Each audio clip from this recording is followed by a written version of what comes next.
பரிசுத்தர் பரிசுத்தர், வானமும் பூமியும் உம்முடைய மகிமையினால் நிரம்பி இருக்கிறது. கிறிஸ்துவை மரித்தோரில் இருந்து எழுப்பின தேவனாகிய கர்த்தர் என்னை உயிரோடு எழுப்பி அவருடைய சாயலாக்கி, அவருடைய குமாரனுடைய சாயலாக்கி, பரிசுத்த ஆவியை கொடுத்து, என்னை விசுவாசிக்கிற நீ நான் செய்கிறதும் செய்வாய், என்னை விட பெரிய காரியங்களை செய்வாய் என்று சொன்ன ஆண்டவர் இப்பொழுது சொல்லுகிறார், நான் உன்னை தேவாதி தேவனுடைய சாயலா ஆக்கியிருக்கிறேன், என்னுடைய காரியங்கள் முற்றிலும் உன் மூலமாக விளங்கும் என்று சொன்னார்.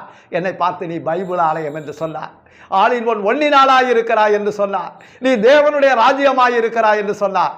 தேவனுடைய ராஜ்யம் வானத்திலே என்னென்ன நடக்கிறதோ, பரலோகத்திலே என்னென்ன நடக்கிறதோ அத்தனையும் பூலோகத்திலே நடக்கும், அதற்காக நான் உன்னை ஏற்படுத்தினேன் என்று சொல்லுகிறார்.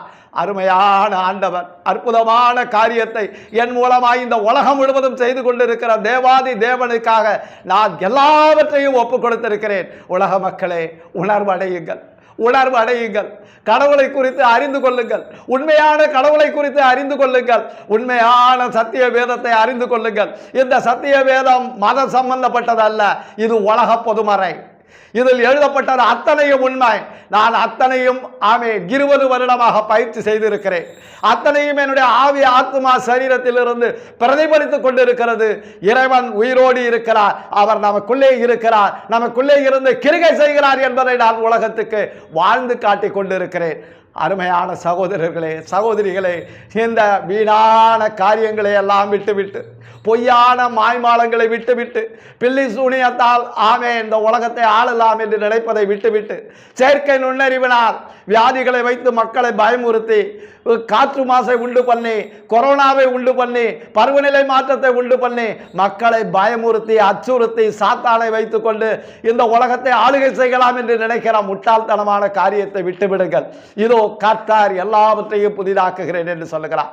உலகத்தை எல்லாவற்றையும் புதிதாக்கி இருக்கிறேன் என்று சொல்லுகிறார். 20 ஆண்டுகளாய் அவர் செய்து கொண்டிருக்கிறார்.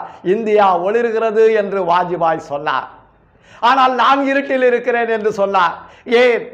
தேவனுடைய ராஜ்யத்தை இந்திய மக்கள் யாரும் ஏற்றுக்கொள்ளவில்லை, உலக மக்களும் ஏற்றுக்கொள்ளவில்லை, அதனால் நான் இருட்டில் இருக்கிறேன் என்று சொன்னார். ஆமென்.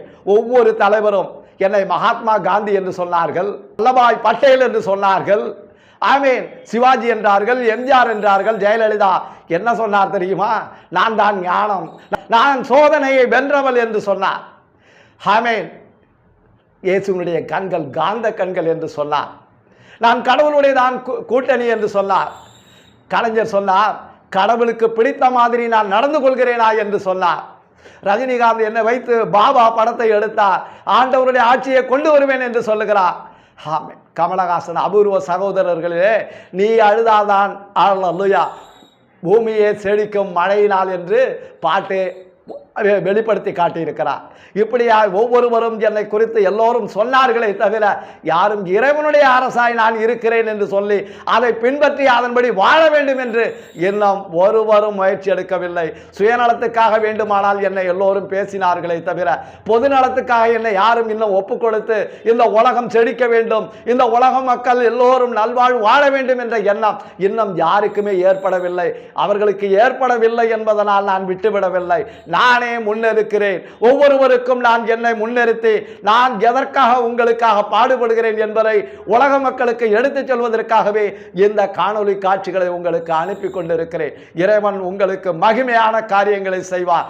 ஒவ்வொரு தனி மனிதனுக்காகவும் இறைவன் மகத்துவமான காரியங்களை உலகம் முழுவதும் செய்து கொண்டிருக்கிறார். அதனால் சகோதரரை நம்புங்கள், இந்த ஆண்டவரை விசுவாசியுங்கள். தேவாதி தேவன் தான் உங்களை காப்பாற்றுவார், கர்த்தாதி கர்த்தர் தான் உங்களை மீட்டெடுப்பார், ராஜாதி ராஜா தான் உங்களுடைய இரட்சகரும் மீட்பருமாய் இருக்கிறார். அதற்கு நான் சாட்சியாய் இருக்கிறேன். அதற்கு நான் கிரிகையாயிருந்து உங்களுக்கு அவருடைய காரியங்களை ஒன் பை ஒன்னாக சொல்லிக்கொண்டே இருக்கிறேன். கர்த்தர் மகிமையாய் வெற்றி சிறக்க பண்ணினதற்காக ஸ்தோத்திரிக்கிறேன். உங்களை மீண்டும் வாழ்த்தி ஆசீர்வதித்து நீங்கள் பெருகும்படியாக உங்களை நிலைநிறுத்துகிறேன். இயேசுவின் நாமத்தில் ஜெபம் கேளும் நல்ல பிதாவே, ஆமென்.